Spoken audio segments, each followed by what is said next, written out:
Hey guys, welcome back to our channel. இன்றைக்கி வந்து என்ன ரெசிபின்னா, செகண்ட் டைம் நான் ட்ரை பண்ணுறேன். பட் டிஃப்ரெண்ட் ரெசிபி, அதாவது ஸ்டஃப்டு பிந்தி. யூஸ்வலாக நான் வந்து ஸ்டஃப்டு பிந்தி வந்து வேறு மாதிரி ட்ரை பண்ணியிருக்கேன். பட் இது கொஞ்சம் டிஃப்ரெண்ட்டாக இருந்துச்சு ரெசிபி. அந்த மாதிரி ட்ரை பண்ணி பார்க்கலாம். இதுக்கு வந்து கோகோனட் வந்து துருவி வச்சுக்க சொன்னாங்க, தேங்காய் துருவல். அதுக்கப்புறம் ரோஸ்டட் பீனட்ஸ் எல்லாம் சொல்லியிருந்தாங்க. நான் இங்கே வந்து வீட்டில் இருந்த தேங்காய் வந்து குட்டி குட்டி பீசஸில் பண்ணி மிக்சியில் வந்து மிக்சியில் போட்டு வச்சுட்டேன்.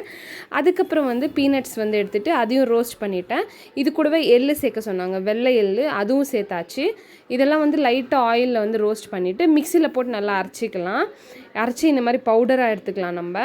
இந்த பவுடரில் வந்து நம்ம என்னென்ன சேர்க்கணுன்னா, ஃபஸ்ட் வந்து chilli powder, red chilli powder சேர்த்துக்கலாம். இது கூடவே வந்து தனியாத்தூள் கொஞ்சமாக சேர்த்துக்கலாம். இதெல்லாம் காரத்துக்கு ஏற்றபடி சேர்த்துக்கோங்க.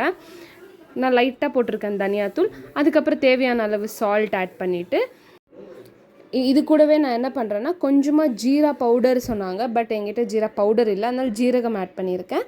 இது கூடவே வந்து ஹிங், அதாவது என்னது இது, பெருங்காயத்தூள், கரெக்ட், பெருங்காயத்தூள் ஆட் பண்ணிக்கோங்க.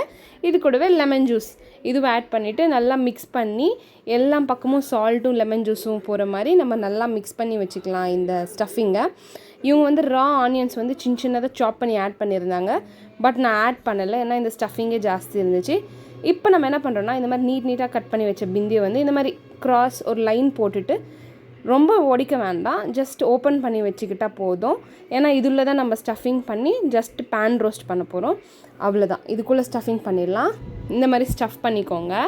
ஸ்டஃப் பண்ணிவிட்டு பேன் வச்சுட்டு லைட்டாக ஆயில் போட்டுட்டு, நான் அதே பேன் தான் யூஸ் பண்ணியிருக்கேன். ஆயில் போட்டுட்டு நம்ம ஸ்டஃப் பண்ண பிந்தியெல்லாம் வச்சுட்டேன்.